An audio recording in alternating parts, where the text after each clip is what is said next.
خليل بالقرآن وإمامنا على هداية الله آمنا.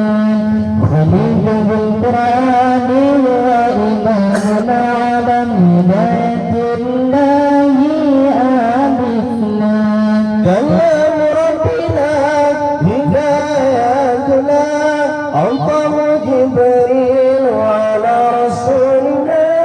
كلام ربنا هدايتنا أعطاه جبريل وعلى رسولنا. Tekankan Al-Quran sebagai imam kita, semoga menjadi petunjuk bagi kita. Tekankan Al-Quran sebagai imam kita, semoga menjadi petunjuk bagi kita.